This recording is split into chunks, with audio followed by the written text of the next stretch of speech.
There was once a soldier, and he'd been discharged from the army, and he wasn't sure what he wanted to do with the rest of his life, so he wandered around and he spent all his money, and he ended up in a strange country, all on his own, without a penny to his name. As he was walking along the road one day, he met an old woman, and she looked at him out of her corner of her eye, and she looked sort of a little bit cunning, and she said, "Young man, would you like a job?" And the soldier said, "Yes, ma'am, I would. It's an easy job.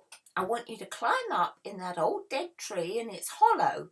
And I've dropped something down in the bottom, and I want you to go and get it.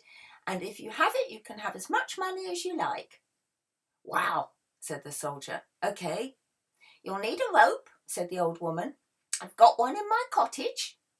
And so the soldier went with her to the cottage, and the cottage was full of magical things and broomsticks, and he realized that this old woman wasn't an ordinary old woman. She must be a witch, and he would have to be very careful. He took the rope and he tied it to the root of the big old tree, and he threw it up, over, and down inside, and he climbed up the tree, and the old woman said, "I'll make sure the rope doesn't come undone. Now, listen before you go down.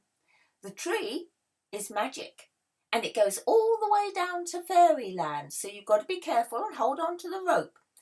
Just go halfway down, and you'll come to a big lighted corridor. There'll be big torches, big flames in torches all the way along. It's nice and light, and you'll see 3 doors. Now, I'm going to throw in my blue and white check apron." And she undid it and threw it afterwards, and the soldier caught it. And he said, "You'll need that because that's magic too. Now, I want you to go to the first door, and then you'll see a big dog with eyes as big as saucers, and the eyes will go round and round. But don't be frightened. Put down my apron, put the dog on the apron, and he won't hurt you, and you can help yourself to anything in the box. And that'll all be pennies and tuppences and things. But if that isn't enough, then you can go into the second door, and there'll be an even bigger dog with big teeth and eyes as big as dinner plates, and eyes that go round and round.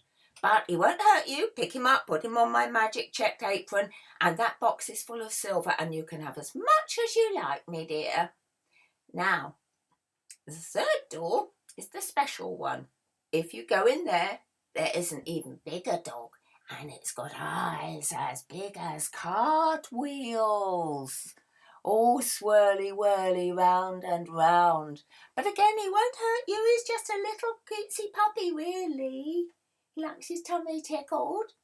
Now, if you pick him up and put him on my magic apron, he won't hurt you. Open that box, and it's full of gold.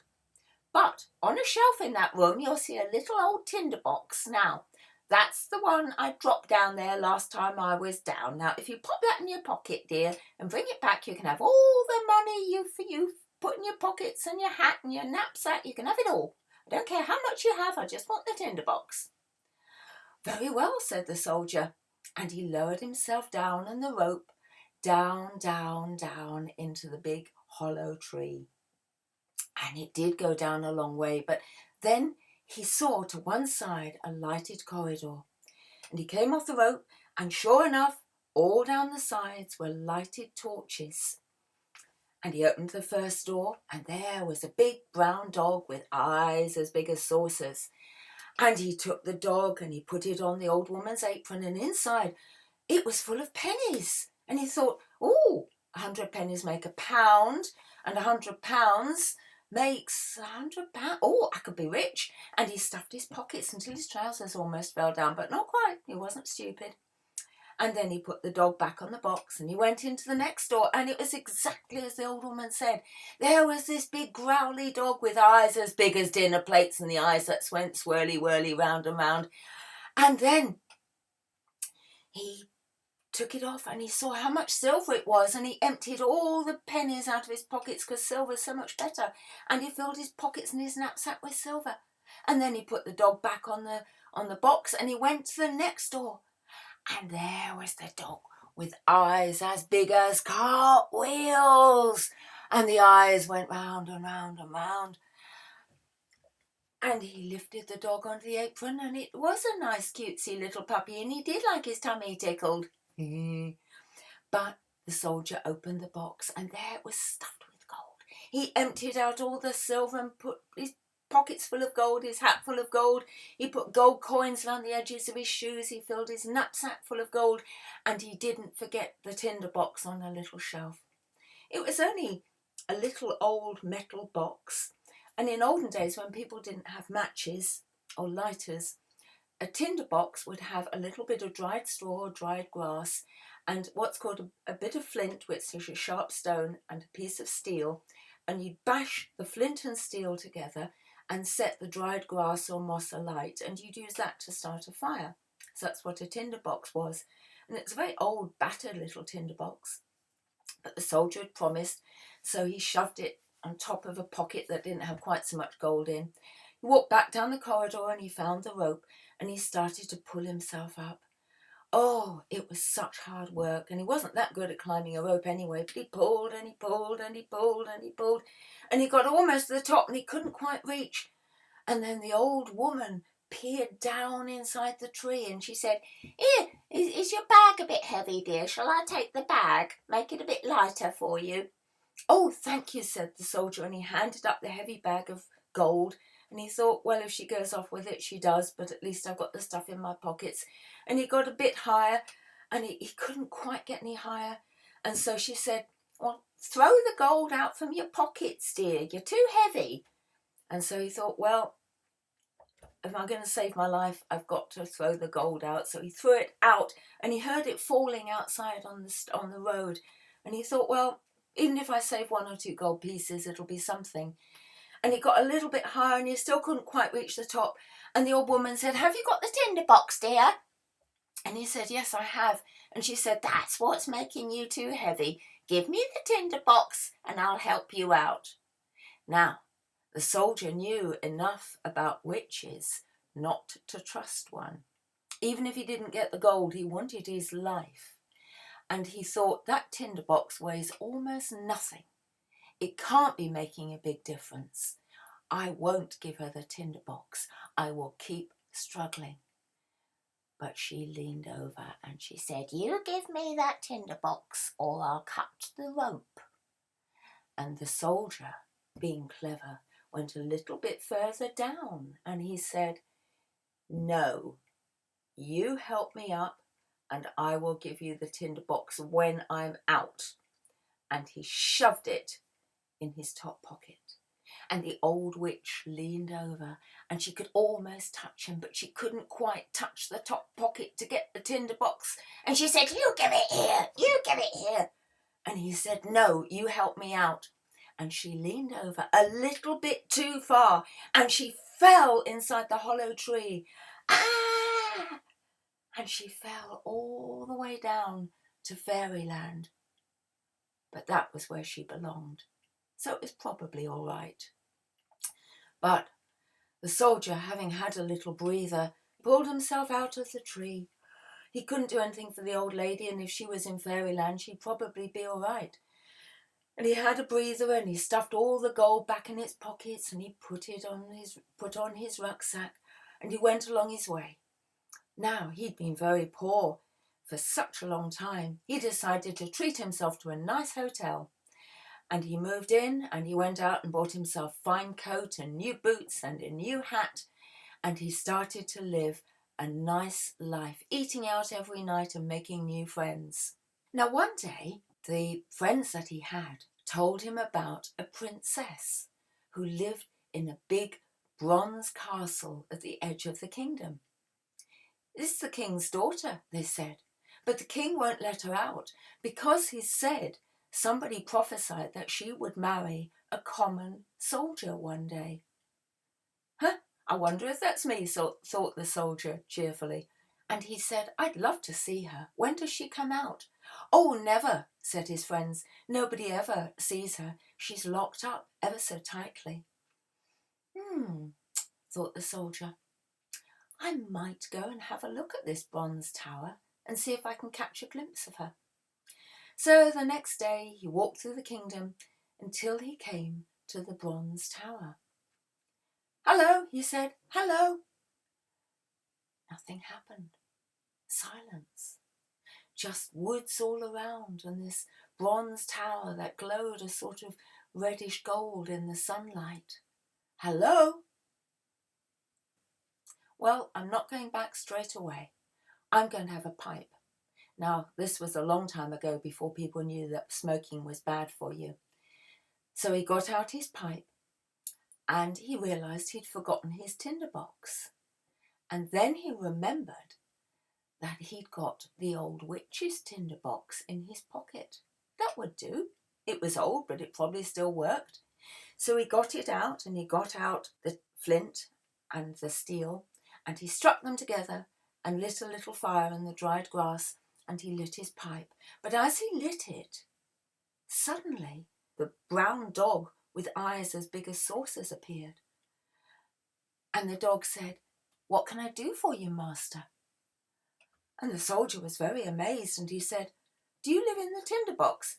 "Oh, yes," said the dog. "Strike it once and I come, strike it twice, and my big brother comes with eyes as big as dinner plates, and strike it 3 times, and my biggest brother comes with eyes as big as cartwheels." "Wow," said the soldier. "And what can you do?" "Anything," said the dog. So the soldier said, "I'd like to meet the princess in the tower." "Easy," said the dog, and he barked once. And suddenly the soldier found himself sitting on the little balcony at the top of the bronze tower. And from inside there came a voice. "Father, is that you?" And a beautiful princess came and stood by the window. "Who are you?" she said. "I'm just a soldier," he said. I won't do any harm. I promise. I'll stay here on the balcony. I just wanted to meet you." "Does father know you're here?" asked the princess. "No," said the soldier. "I think he wouldn't approve." "You bet he wouldn't," said the princess. But they fell to talking, and she explained why the father wouldn't let her out. "I wouldn't mind marrying a common soldier," she said, "and I'm sure it's not true, but what does it matter? I've got no life in here." And so the soldier and the girl started talking, and they found they liked each other very much. "Will you come again?" said the girl. "I will if I can," said the soldier. And then he struck his tinder box and wished that the dog would take him away. And suddenly he was outside the tower and riding the dog's back. "Where to, master?"